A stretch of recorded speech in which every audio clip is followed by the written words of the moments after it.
Ce que nous dénonçons, c'est les Américains. C'est d'abord l'irrégularité. L'irrégularité avec laquelle ces accords ont été signés. L'irrégularité avec laquelle ils ont été exécutés. Et nous leur reprochons également d'avoir signé des accords d'escroquerie. Les amis, vous avez vu l'entrée? Vous avez vu la vidéo? Oui, ça se passe au Niger aujourd'hui. Le peuple du Niger a décidé de prendre son destin en main. Le peuple du Niger a décidé de demander aux Américains de dégager, de plier bagages. Les autorités nigériennes ont dénoncé les accords militaires signés avec le Niger, entre le Niger et les États-Unis d'Amérique en 2012.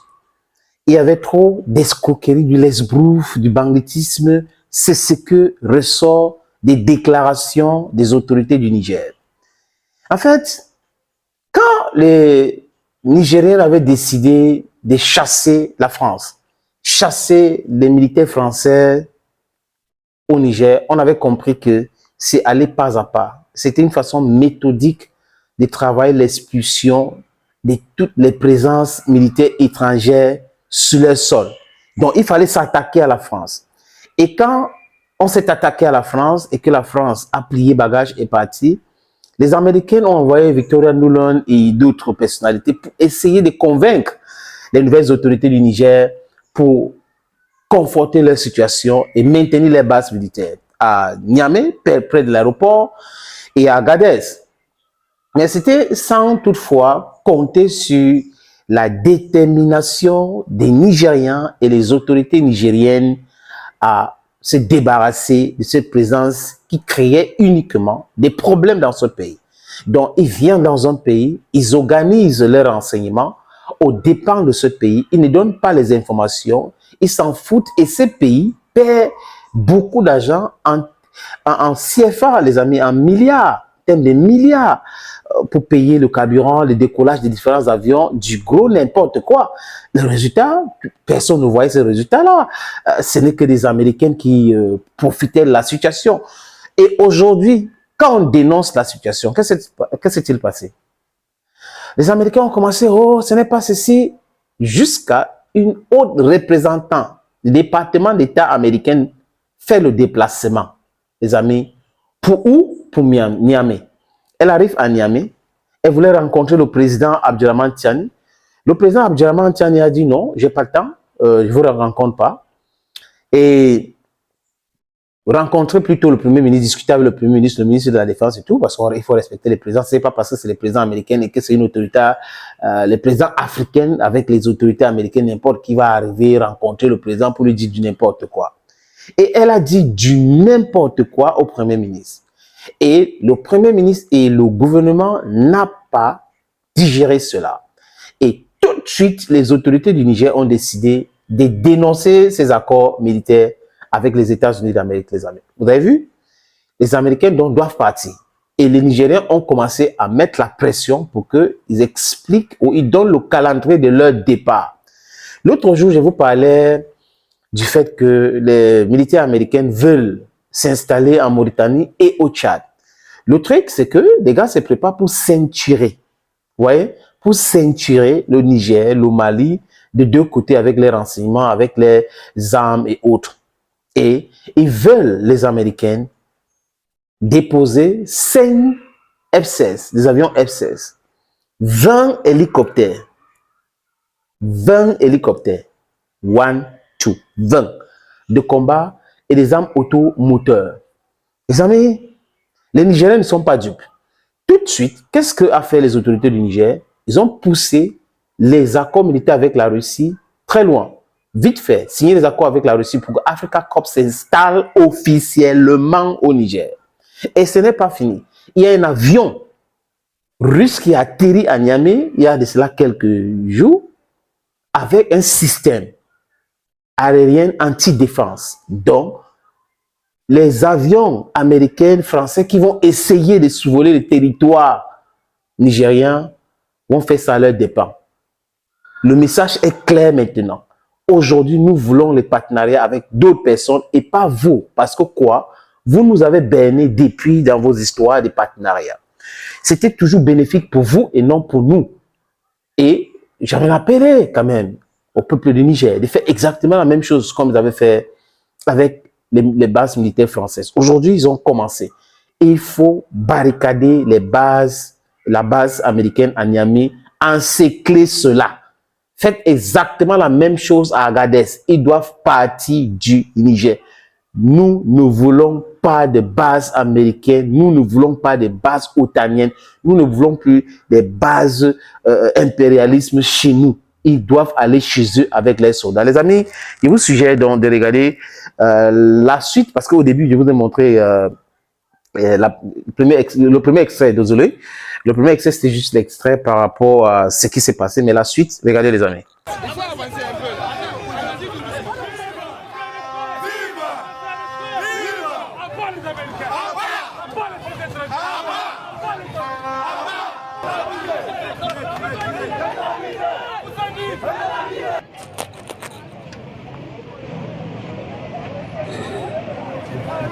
Ce que nous dénonçons, c'est les Américains. C'est d'abord l'irrégularité. L'irrégularité avec laquelle ces accords ont été signés. L'irrégularité avec laquelle ils ont été exécutés. Et nous leur reprochons également d'avoir signé des accords d'escroquerie.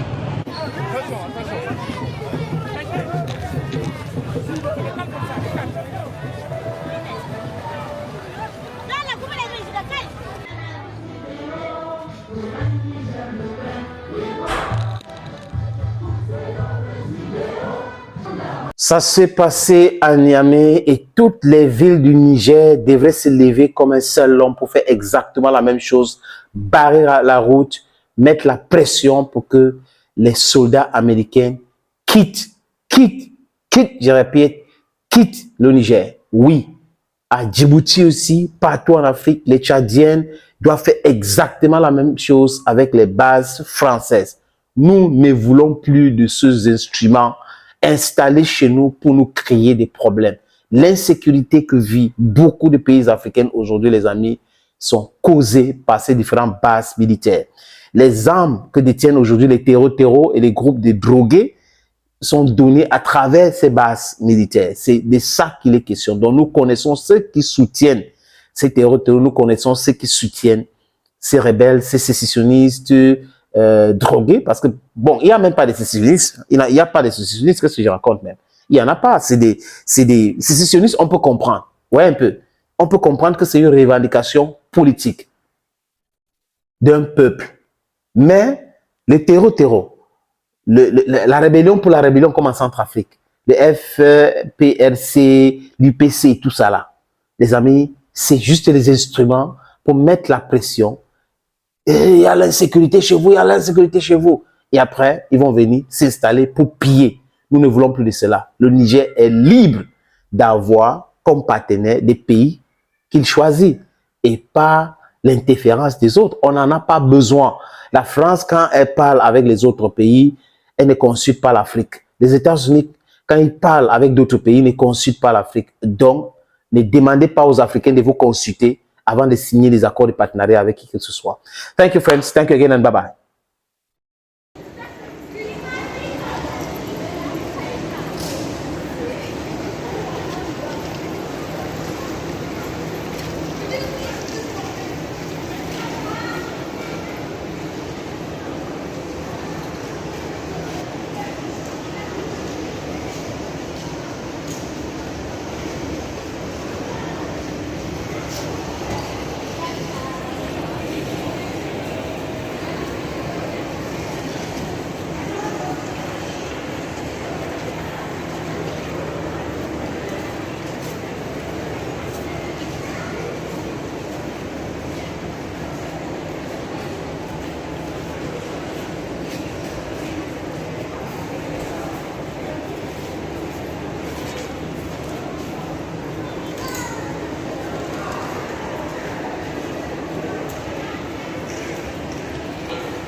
Mombasa train station.